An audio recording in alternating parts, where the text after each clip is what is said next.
Hey everyone, thank you so much for purchasing this tutorial. In this video, I'm going to be showing you how I created a broken concrete rubble pile using ZBrush. This video is kind of a response to a LinkedIn post that I had done a while ago actually. I had posted this concrete rubble pile thing that I had done, and I stated that I had learned some new techniques as to how I created it, and a lot of people were wondering how I did it and like what techniques were used. So this is actually a response to that. So as with any project that I do, I'm always going to have reference. So I went ahead and gathered some pictures, some photos that I found on the internet that I thought would be really helpful to demonstrate, sort of what we're going to be making today. So our final product is kind of going to be a mixture between like an image similar to this, and also kind of like this. I mainly just have these other photos here to show sort of like texture, surface qualities that I'm going to end up demonstrating how to sculpt during the course of this video. So as always, when I'm sculpting, I do have my reference on my screen. I'm not going to always have it up on the video, so it's actually on my second monitor. So just know that I'm not freestyling this. I actually have my reference here that I'll be looking at myself. So okay, so this fancy new technique that I learned, I believe it's been around for a while, but I recently discovered it, and I thought it'd be a really great method to use for basically anything that you need a lot of different fractal random shapes to. And I thought, what better than using like broken concrete for? So we're actually going to be using this under the Z plugin. It's called Polygroup It, and Polygroup It from Paint. So we'll eventually get there, but this is basically what the whole entire tutorial is based around. All right, so getting started, you can see I just have a blank canvas here. And the first thing we're going to do is let's go up to our simple brush, and we'll just grab a plain 3D, drag that out here. And we're going to need to turn this into usable mesh, so we'll go ahead and go to Make Polymesh 3D. All right, just a simple plane.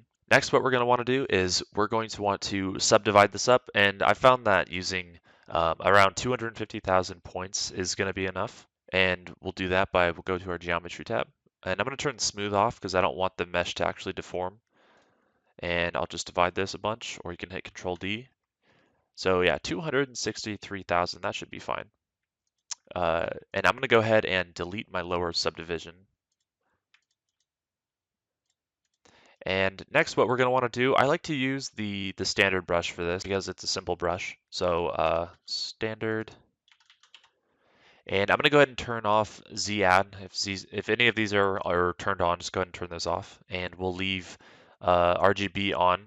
Again, if it's not on already, go ahead and turn that on, because what we want is just to use the actual RGB, the poly paint. So next, with that, we're going to go ahead and I like to use black as the color to paint with, just because it's easy to see against the sort of white. So now we just have the ability to poly paint on this. But before I start making marks and start drawing out my shapes, I'll explain to you sort of like how this function sort of works, how this plugin works here. Basically what it does is when you're drawing out a shape like this, draw out a couple actually. What you're doing is you are essentially like creating the borders for new polygroups. So you can imagine that in this space here and here and here, this would be a new polygroup, right? So you can imagine with something like this, I'll go ahead and bring my reference over. I'll be basically trying to draw out shapes. If I can get my screen here, you're going to be drawing out shapes like this on top of on your plane 3D. Right, so when I'm actually drawing out the shapes, this is the sort of like fractally pattern that I'm trying to match pretty closely. Okay.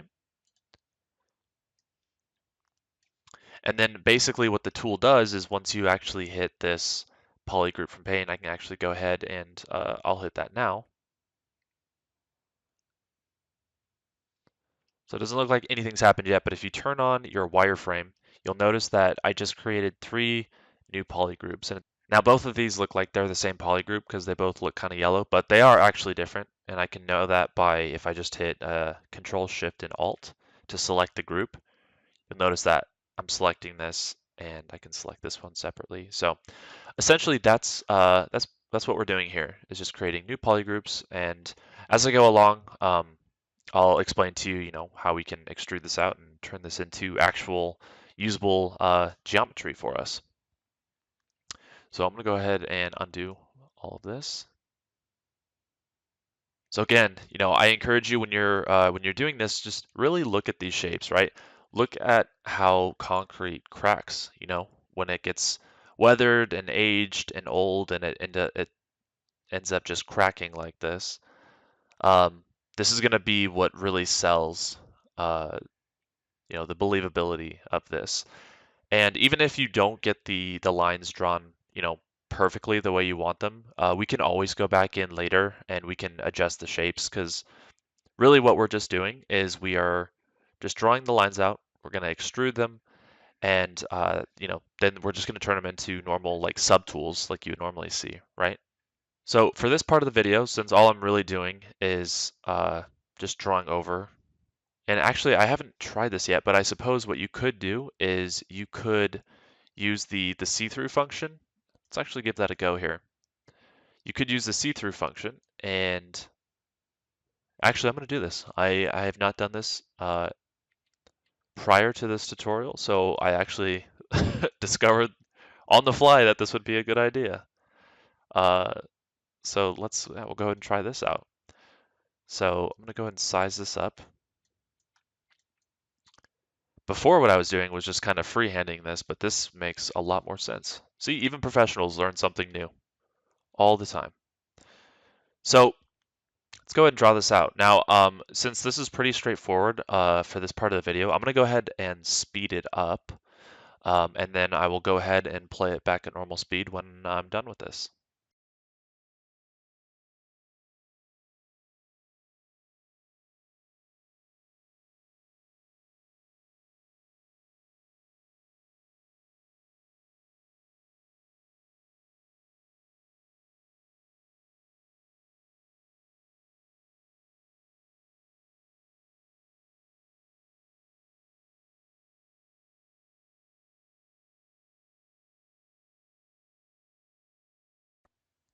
Okay, now that we are back at normal speed, you can see that this is the concrete pattern that we use based off the reference.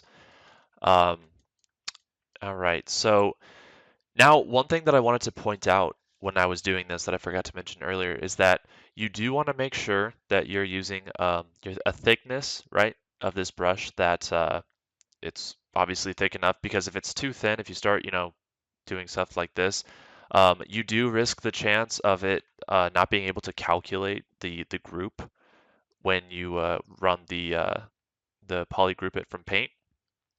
The second thing is that when you're all finished, when everything is good to go with your shapes, one thing you want to go through and double check is to make sure that all of the lines all converge and they all connect to one another. Because if you do a shape like this, if you draw something out and it isn't matching, the thing that's going to happen is it's not going to read this as its own border.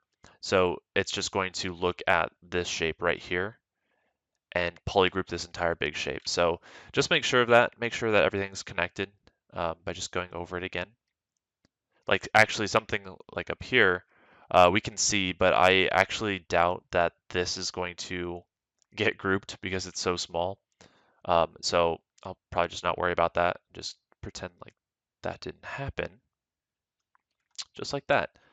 All right, so this looks good. You can always come back later. And that's something I want to mention too is if you decide that you wanted to add more or less, what you can do is, I'll show this later on, is you can kind of just mask out shapes. You can duplicate shapes and cut them and add more shapes later on if you want to. So this is really just your starting spot this is really just the base layer, right, for when we get started. So, okay, so what I like to do next is I'm going to go ahead and turn on my wireframe here, and I'm going to go to my Z plugin, and let's go ahead and hit this polygroup it from Paint.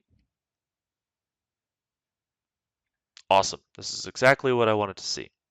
So you'll notice that I didn't actually continue some of the polygroups over here. So just for the sake of the tutorial, I just decided not to do a few down here. I could have. Um, so what I'm going to actually do instead is I'm just going to delete any of the borders that weren't used by just holding Control Shift Alt to select the group, and then I'm going to just drag select on the side to reverse it. I'm going to go ahead and select the other edge that I didn't use. And then I have it hotkeyed here, but it's just delete hidden. All right, so now that that's deleted, that is all good. Okay, so next then what we can do is go to our subtool palette, and we can turn this little paintbrush off. That'll toggle off the poly paint here. And once you toggle that off, you'll notice that it's black because that's the color we chose down here. So if you just go to your color menu and just select back up to the white, it'll go back to the normal color. So next, what we want to do is right now there's the geometry right here is pretty unusable. It looks pretty pixely, and it's not going to be a really good base for us to use when we want to start actually sculpting on it. So there is a way around that. What we can do is we can go ahead and go to our geometry tab.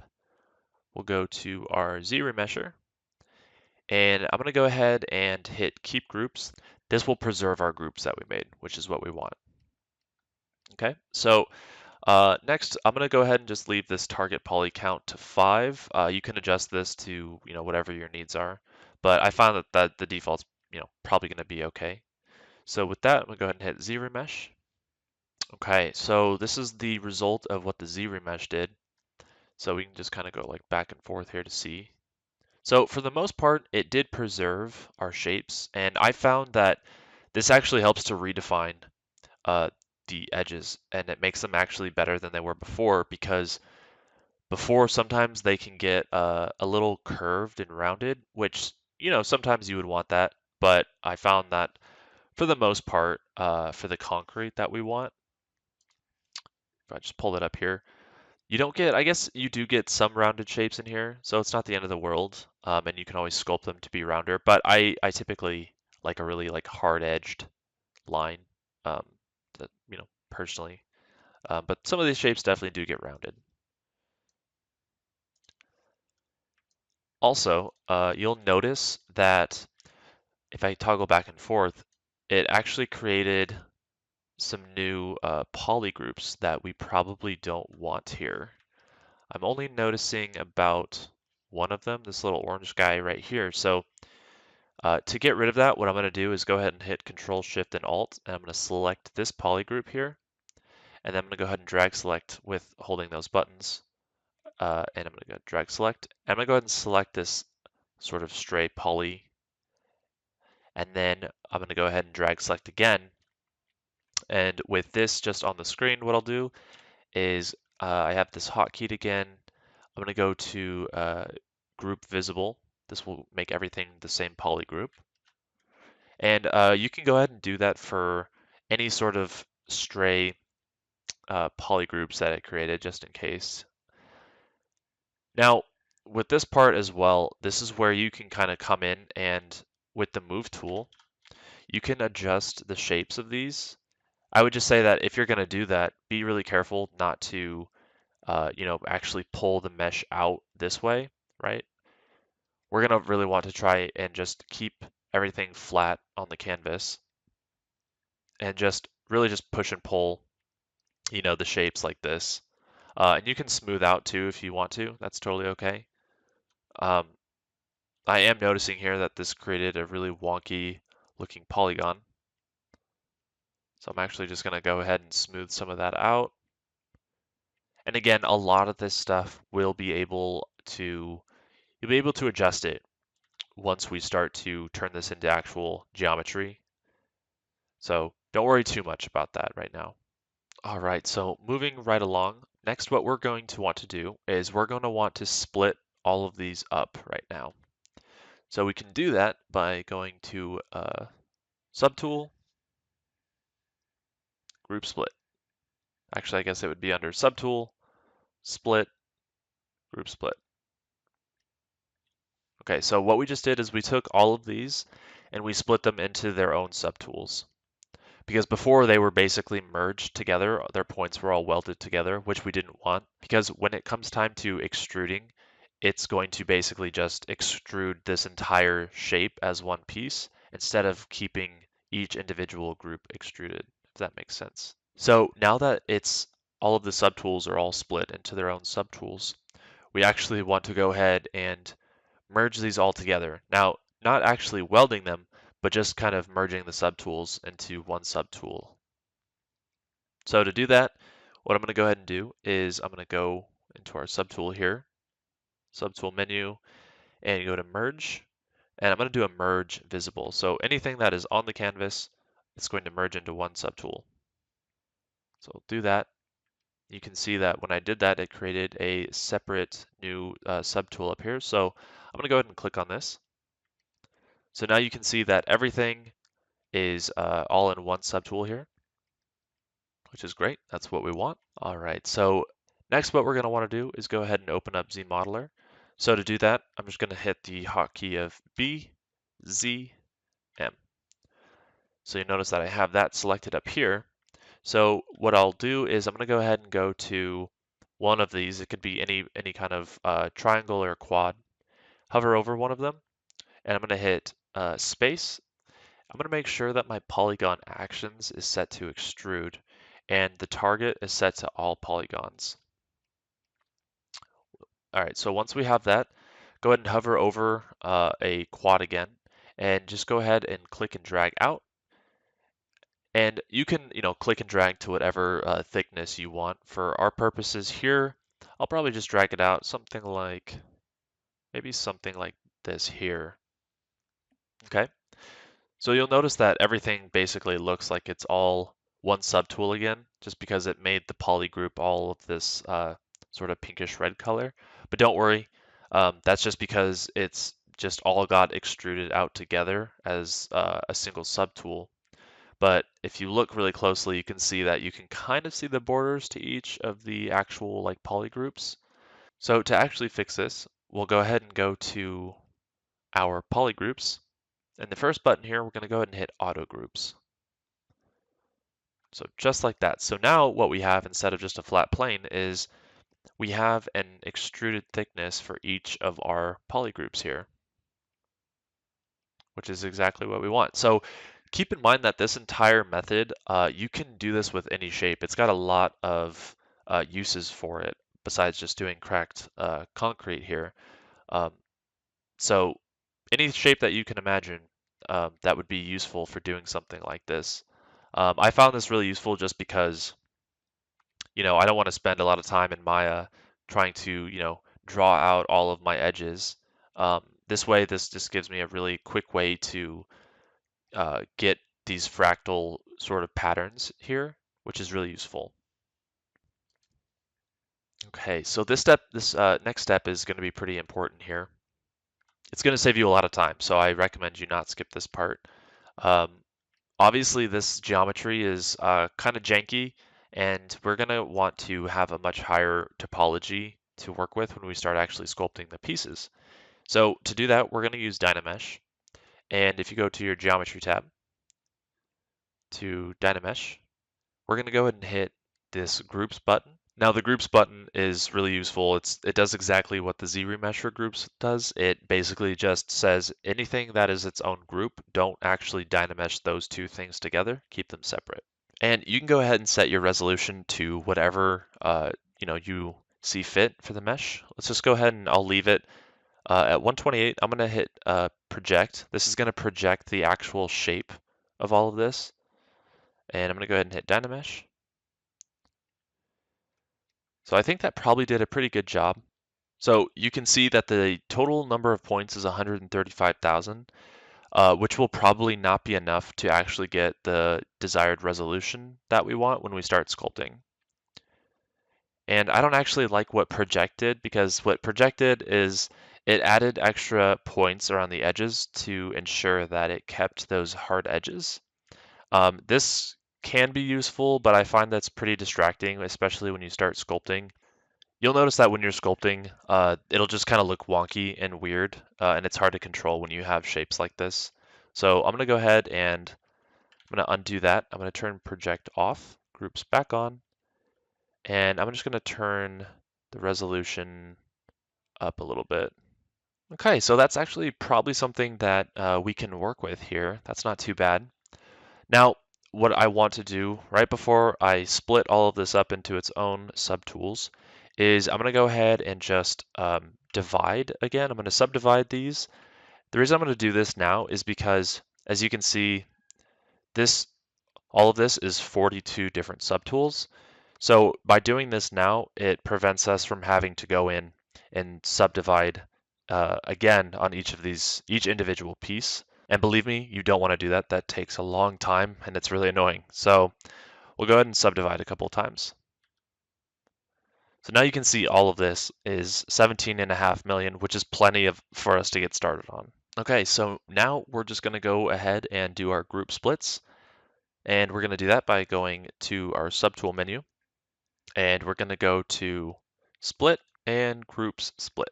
And there you have it. We successfully were able to take a simple plane and draw out a fractal pattern, and then basically take that, turn it into polygroups, and then separate those groups, extrude them to give it thickness, and then clean them up and put them back into their own subtools again. Subtools that we can actually work with. Now we can jump into some of the sculpting, some of the more fun stuff. So if we take a look at the reference again, let's sort of study some of this and look at some of these shapes and some of the textures going on. So one of the first things that I notice is I'm noticing these really hard lines right here. And these are just like really, really crisp and sharp, like really hard edged. And then followed by that under here is we have, all of this sort of really noisy, jagged, broken bits. Which is really helpful because that really shows like this is the clean side that was probably, like the intact wall. And then you have the more damaged stuff, right? What's not seen often. So I'm going to be looking at that really closely when I'm sculpting this sort of thing. And in this sculpt, I know that there's a lot of rebar and that's part of the concrete, but I'm not actually going to be sculpting that. We're just going to be focusing on, the actual sort of concretey bits. I'm also noticing that there are, definitely cracks in, say, like this bigger piece here. Um, but as you can see, it's not on every piece, right? Like the piece that we were just looking at, that this doesn't really have any sort of cracks on here. This piece doesn't. So that's something that I'm going to take a mental note of because I know that when I have a really good crack alpha brush, I like to use that everywhere. But, to really pull off the realism, we're not going to use that on everything. I know it's tempting. The other thing that I'm noticing is there's a lot of different variety in the shapes, and I know that's something that we actually just accomplished earlier, but I didn't get a chance to get a lot of these smaller shapes in here. So that is something that I can always kind of layer on top of as we're progressing through the sculpt. So yeah, this is something that I stress a lot to the students that I've mentored in the past and also junior artists as well, is really pay attention to how stuff breaks, right? Um, it's going to look way more believable in the sculpt. I'm not just going to be sculpting sort of haphazardly because, once you get a hold of a trim brush or a crack brush, you can kind of go crazy with it, right? So just paying really close attention to the little details, right? Seeing that there's little chips that break off here. Some of the edges are really sharp, some of them are really jagged. So this is just something that we're going to really pay attention to. So again, as I'm sculpting, I'm going to have my reference up on my other monitor, so you won't be able to see that. If there's anything that I call out, I'll end up bringing the reference back over. All right, so before we actually get started, I want to mention that I do use a couple of brush sets that I've purchased that I mentioned in my other video that I did. And I'm going to go ahead and make sure to link those. One of the sets is from Danny Carlone.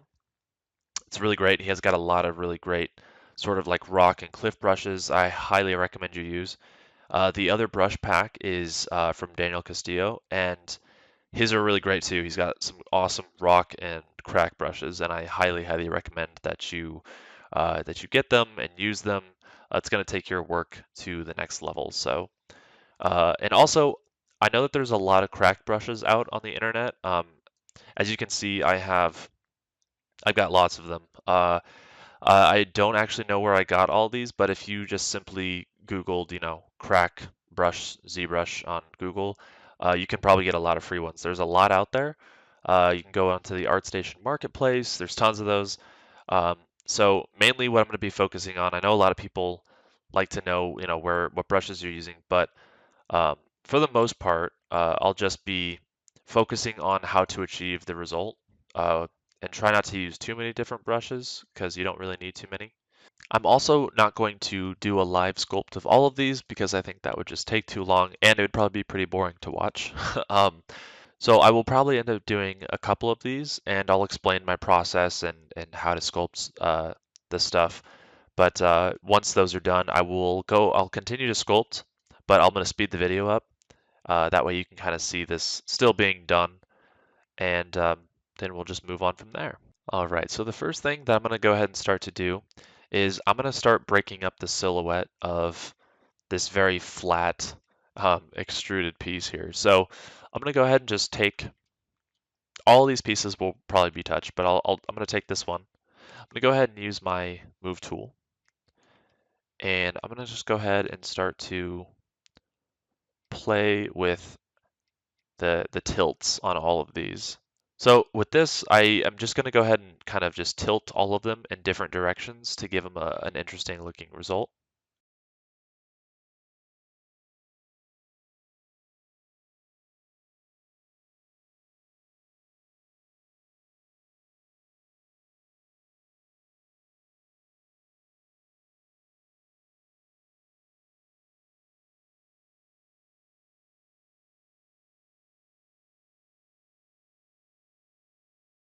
Okay, so now that I've gone through and I've sort of adjusted each of their pivots and their how they tilt, you can see that that just really brought this um, into, looking way more interesting and way more kind of dynamic. Um, right now, just like it emphasizes even more that this is cracked and it's, all of the pieces are not, sitting perfectly flush on the ground anymore. Okay, so I figured what I'd do is I'd go ahead and start with, one of the more bigger pieces on here, uh, and we'll go ahead and work with this. Now, if I go ahead and solo this, I'm noticing that this is looking a little off because we have this piece sticking out here, which we don't really want because this doesn't really look like, how concrete would break necessarily. So one thing we can go ahead and do is I'm going to use my clip curve, and all of these brushes can be found in the brush palette in the brush menu. And I'm going to go ahead and see if I can just clip this right off. Yep, just like that. Okay, so I'm going to go ahead and give this another Dynamesh and then res this up again, back to 1.7 million. Okay, so the first thing I'm going to do is I'm going to take out my trim smooth border brush, and the hotkey for that actually it's BTB, um, but that brush doesn't actually come in your brush menu here. You have to go and find it. So in order to get that brush, go to your light box, under brush, go to trim, and this trim smooth. So with this brush, go ahead and make sure you have a square alpha set to it. This is by far one of my absolute favorite brushes in ZBrush for doing all sorts of damage, for doing rocks, for doing hard edges, any of that kind of stuff. And I'm just going to go along here and start to chip away at the edge, making like small marks, right? Like I'm not really heavy-handed with this, just kind of like tapping it every once in a while.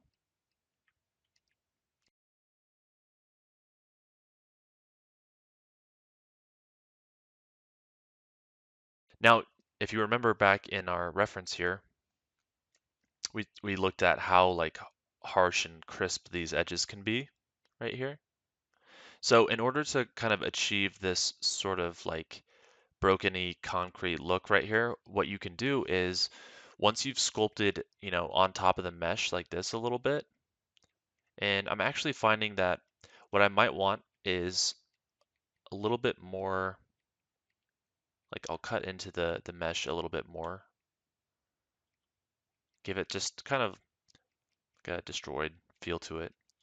Um, and then what we can do is we'll go back through and holding the Alt key, we can just slide the trim smooth border brush back over where we did some of those cuts and just sort of help bring those edges back. It sort of just gets rid of this sculpted kind of look and really helps it to, be that crisp, harsh edge that you can bring back, right? Now you can see that what we have here is it's not really working for us, this sort of flattened, extruded part of the mesh. What we want to do is get this noisy part of the mesh in there. And there's a really simple trick for that. For those of you who haven't used Orbs brushes, they're really awesome. Highly recommend. And we'll go ahead and pull that up, and that's going to be Orb Rock Noise. Again, there's tons of these, rock brushes that you can find. This one works really well for our purposes because it's just that, right? It just creates some noise for us. So I'm going to go ahead and just go along all of the edges along this entire thing with some noise. Just to, break up all of this flat detail here.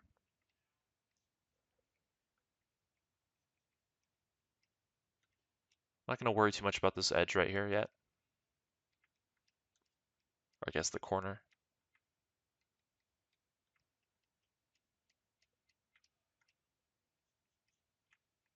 It just creates this really nice high frequency noise.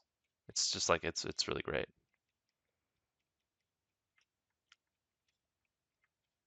And any kind of like leftover extrusion like edge, we can go ahead and go through with the trim smooth border, and we can just kind of like smush that in a bit, get rid of those, especially something like this, right? Want to get rid of that. Because what we want to do is create this this difference between this really flat preserved concrete versus this like noisy, broken, chipped off concrete, right? The contrast between the two is really nice visually to look at, and it's really believable because that's what happens. And then once you have this, once you have gone over with your brush, I'm gonna go ahead and pull this side panel up. I'm gonna go ahead and get the orb rock noise again and just go over it again. Kind of hide my brush marks, right? Because that's really important here is we really want to try to hide this sort of like, you'll see it a lot. You see like when someone goes over, you see these sort of like ridges that this brush leaves behind. And we really want to try to avoid that. We don't really want those marks in there because it kind of takes away from the realism of the piece. So I'm noticing this really sharp pointed edge. In some cases it would work, and I know I mentioned before that I do like the sharp edges, but in this case, I'm actually going to break up this edge a bit.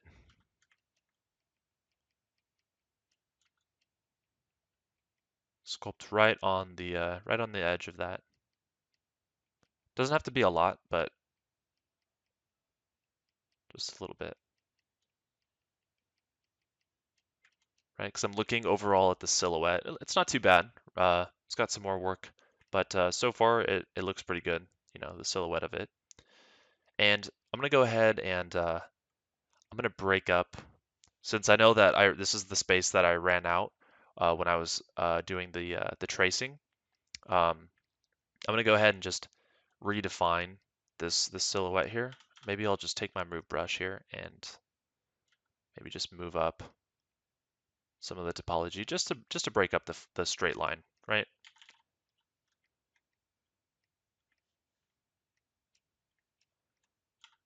We'll just go through here. I'm gonna go ahead and do another Dynamesh.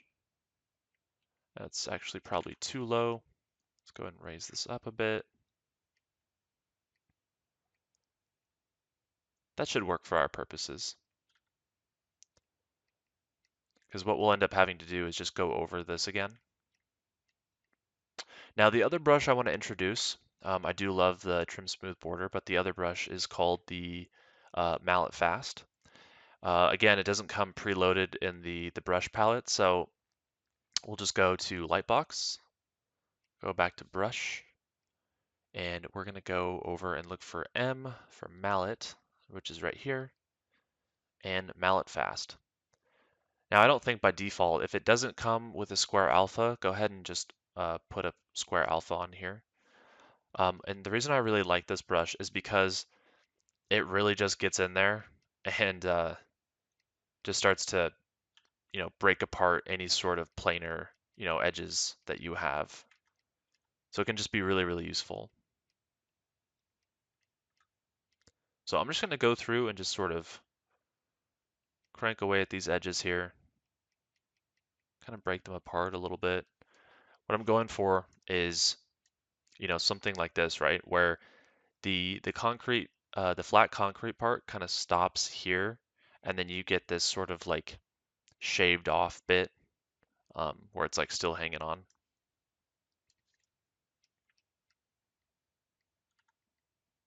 So let's see, like maybe like right in here, I'll just sculpt way out here, and even like maybe in here.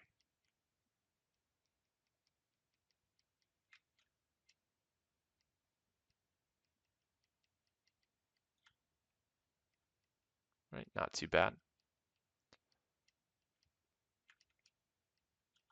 Can even sculpt a little bit further down on this if you want, kind of like really emphasize, the level change here.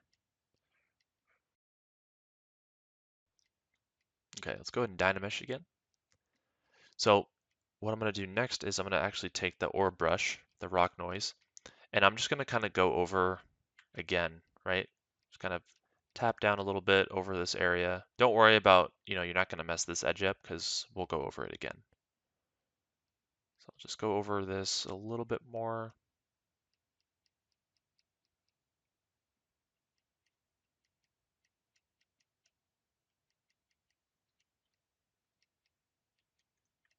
Okay, now with that, we'll go back and use our trim smooth border. Holding Alt, I'm going to go back and sort of bring these edges back.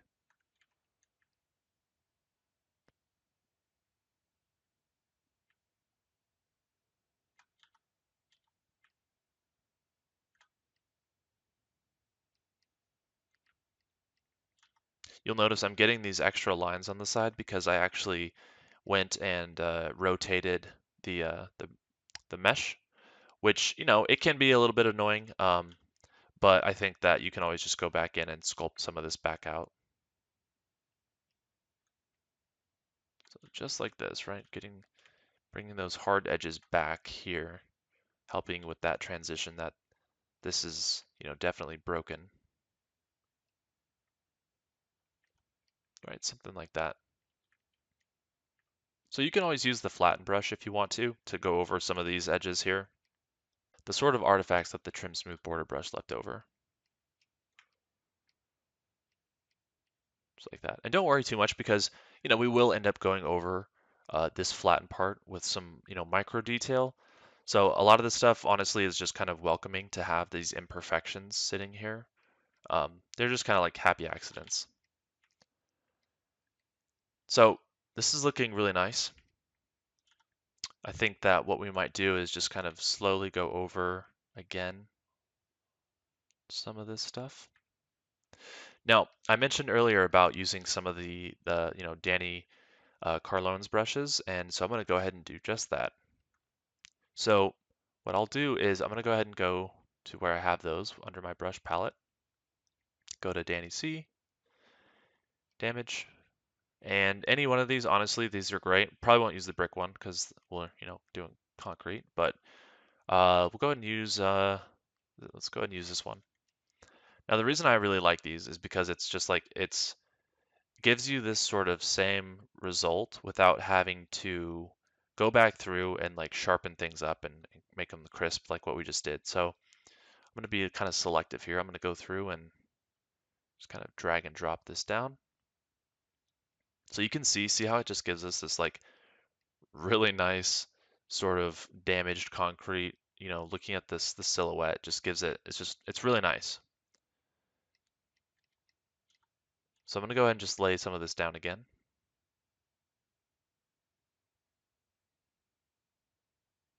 I didn't check, I think I did this before. Okay, so if you get this, right, if you're laying down the alpha and you notice that it's coming through on the other side, it's not a big deal. You can go down on your, if you have your brush, right, this is your brush menu, which you can get by just, you know, right here, brush, drag and drop. And if you go to your auto masking, turn on backface mask, you can select this and it's not going to show through on the other side. If it does and you know you really like all the work you've done and you don't want to go back, you can take the trim smooth border again and just sort of go through and flatten out some of that stuff. Just like that. And then you can Dynamesh. So with that, now I can just sort of go through and start to kind of cut away here. So you can kind of see, right? Like the techniques are, you know, pretty much the same. You know, it's about damaging what, you know, you could use whatever brush you want to. It's about damaging the edges and then just coming back through with a, you know, trim smooth border and flattening them back out, right? And just going through and just kind of give this some shape down here.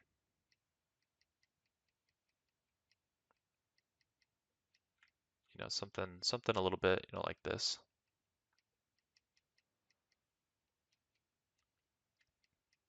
All right, so you can kind of see that that's working really well. If I just kind of unsolo that, you can see just, you know, doing those few little steps, just how quickly you pull this out of looking like a, you know, boring flat piece of geometry versus, you know, looking like actual concrete. I'm going to go ahead and use all of these techniques. I'm not going to do anything differently. I'm just going to damage all of these edges up. Then I'm going to go over them with a noise brush. I'm going to come back with a trim smooth border and bring those edges back. I'm going to do these for all of these pieces, just using the techniques that I just showed you. And then from there, I'll move on and we can start working on some more like surface detail for these flatter parts.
All right. Hey everyone, welcome back. So as you can see here, I went ahead and sculpted a few more of these. Um, so I thought it would be a good idea to leave some of these blank, so that way, as you're watching the tutorial, you can follow along and sculpt some of these pieces as well. Then you can kind of like check back and see, how close you're getting to some of these. Um, So as I mentioned before, one of the things that's missing here is some of the surface detail and some of the cracks. And so I really don't have a specific crack brush that I go to.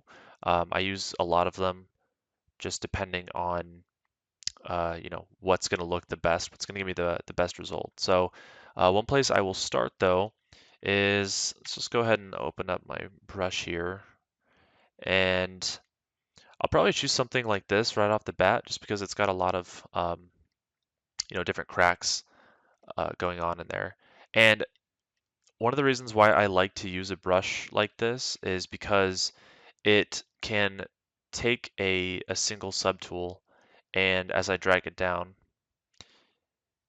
it now looks like there are several different pieces within this that are cracked up. So what it can do is it can really help to save you some time to create different subtools. You can use this technique instead. So that's one thing you can do. Another crack brush that I really like to use is the one of these up here, for the same reason, right? So if I go ahead and just lay this down, it's probably a little bit too intense. If I just lay that directly across, it's really nice because that all of a sudden it just sort of breaks all of this up into multiple little tiny cracks. I really like. You can also do that on some of the big pieces. Um, Now, like I said earlier, I don't like to use crack brushes on everything because not every single piece of concrete needs that. So, just use it sparingly as you're going through some of these. But I'll put it on a couple of them, and I might just use one of these as well. This one's nice just because it can kind of almost like the other one, right? It can like pretend that it's splitting a piece right in half, or, wherever you decide to put it.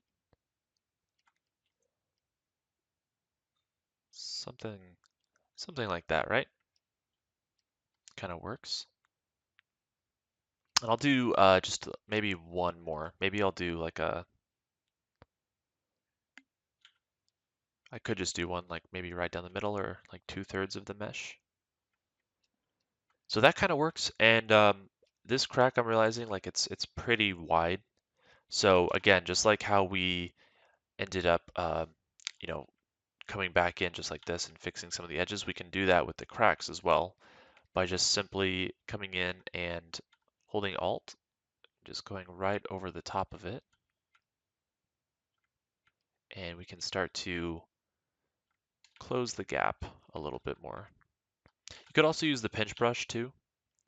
I typically don't like to use pinch just because it can deform the mesh a little bit around it, but it's definitely an option. We'll just use it maybe just a little bit. Come in with a trim smooth border again and fix out some of those areas that were a little bulbousy. So yeah, something like that works, right? So it just starts to add a little bit more detail in here, which looks really nice. And if we're just taking a look at this mesh, so I actually didn't touch this one since I sped up the recording. So what we could do is actually come back in here, and we can use the orb rock noise again, and just kind of come back in here with higher, you can see we have 2 million points, which is a little bit higher topology. So just kind of get in a little bit more high frequency noise in here if we wanted to. But it really doesn't need it too much. Just a little bit. You could do this for any of the meshes too. Just come back around, sort of add some more hard edges.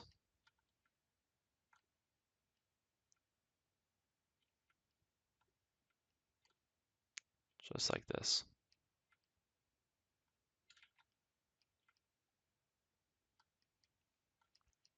So the next thing that I would probably do next here is I'm going to take the flatten brush and I'm going to probably just go over here on all the meshes and just sort of clean up a little bit using variations of um, the Alt key and just sort of clean up some of that stuff. You don't have to really clean up all of it, just enough to where you can't really see the brush strokes too much, just because, like I said earlier, it can sort of pull out of the illusion that, this is supposed to be concrete. It looks more like a unfinished sculpt rather.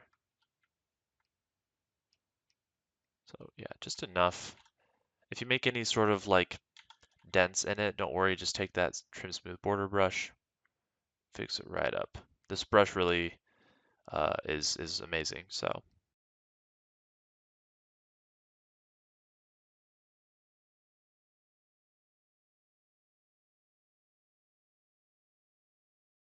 all right, so that's looking pretty good. I think the next thing that we can do is start to add in a little bit of that like micro surface detail onto the flatter surfaces.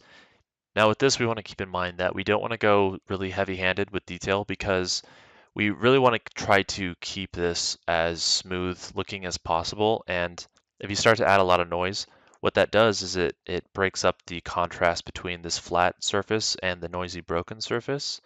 So just something to keep in mind as you're going through and damaging up some of this stuff. So let's take a look at some of the brushes that we could use. Let's go ahead and we'll go back to some of these, to Danny's brushes here. Maybe we could use, let's do something, maybe you can use like some of this like rock noise, one of these, just pick one. I know that right off the bat that these will probably be way too extreme, like that. This is what I was talking about earlier. We don't want to go this detailed because it starts to pull away. You can't really see any of those crisp edges that we got. So let's lower the intensity quite a bit actually, and just kind of, it's going to be really subtle. The video may not even be able to pick it up, but it's really, really subtle, right? Just to clue you in that this does have some sort of surface detail to it. And I'm just going through and just kind of like layering it on a little bit.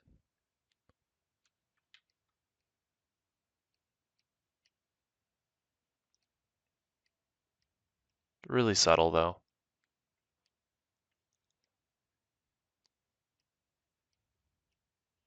Now, if you wanted to kind of go one extra step further, a lot of the times in the patterns of the concrete, you can see it does have this sort of like noisy grain to it, which we can kind of come back in and add just a little bit of that if you want to. Um, but some of these bigger pieces, you can almost see like these horizontal streaks going through them, which just really look nice. And it's something that we can try to add in. So to do that, we could simply just go to I'm going to use the clay brush, and with this alpha, or the stroke rather, we'll set that to freehand, and we'll set the alpha to one of these, like alpha 62 maybe. That might work nicely. And again, let's go ahead and turn our intensity way down. And one thing you could do is just kind of go across the mesh like this. I still think that this is probably a little bit too intense, so let's just drag this down to like a 2, something like that. We could even make our brush smaller. And I'm just gonna kind of like, it's gonna be really subtle, but it's really effective. And I think that just kind of going through every once in a while on some of these, give it some of those horizontal lines. It really adds a lot. It adds like another level of realism to it.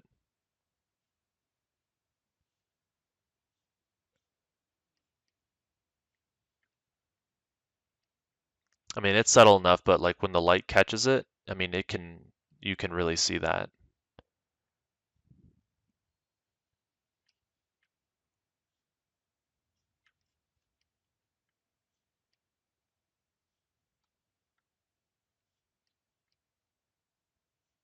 And notice how I'm going in the same direction with all of these, because it's almost as if like if this was a floor and all of a sudden it was cracked. The pieces aren't like, you're not going to get horizontal pieces going left and right.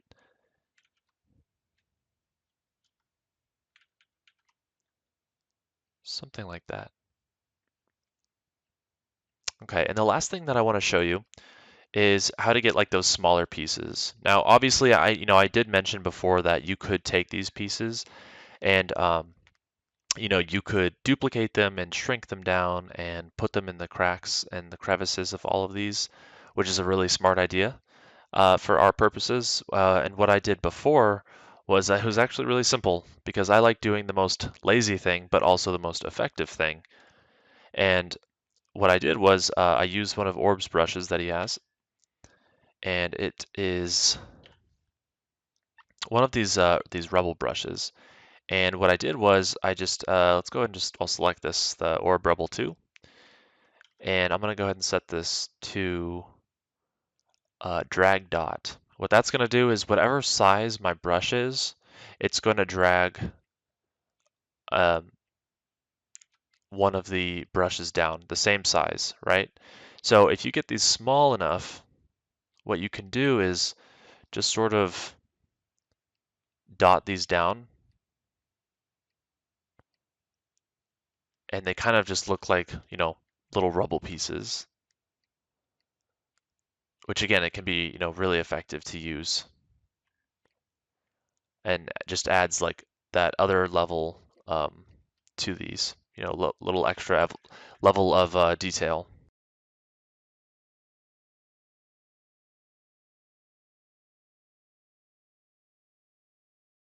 Actually, I'm not too happy with some of these. I'm going to go back here. Again, I think subtlety is the key here. Just adding some of these around every once in a while on the edges, because it's like if you pay attention to where these are leaning, if the rubble actually kind of like fell down, it would fall down where gravity is going to pull it. Maybe just add like a couple in here. And try to space them out too. Think about that. You don't want to put them equally spaced from one another like this.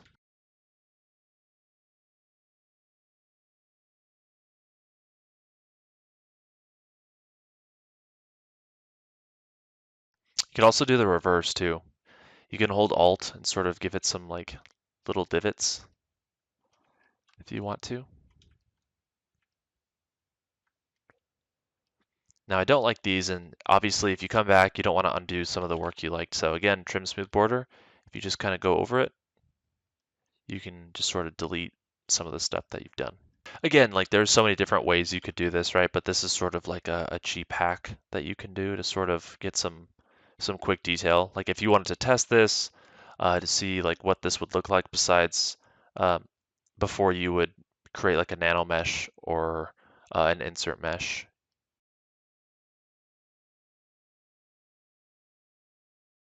And then lastly, I think to sort of tie this all together, what I want to do is use some sort of like a pitting brush, which I have here. It's like one of these spots brushes that I have, just to add in some actual like pitting. And again, I'm going to be kind of like subtle with it. I don't want to go crazy and add tons of it everywhere.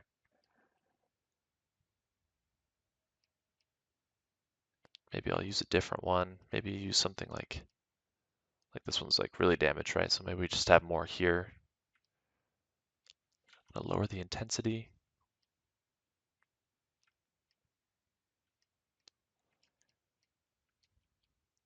And I'm going to go through again with the trim smooth border and go through and kind of get rid of some of them just to break up the uniformity.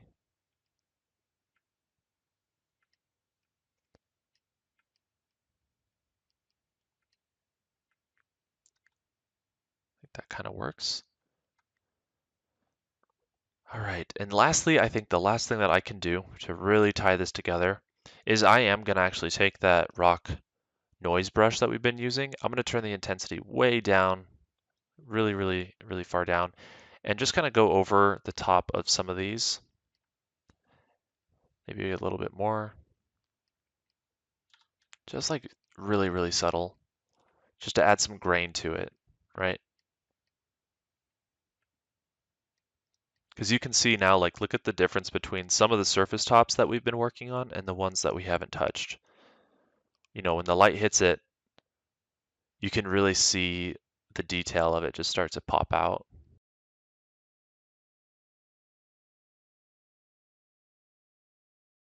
All right, so that wraps up this tutorial. Thank you everyone again so much for purchasing this video. I hope that you learned a lot. I'm really excited to see what you all come up with. Hopefully you can find some other uses for this besides just doing concrete. But this is definitely, you know, a method that I use a lot recently to do a lot of destruction and damage. So I will see you all next time. Take care.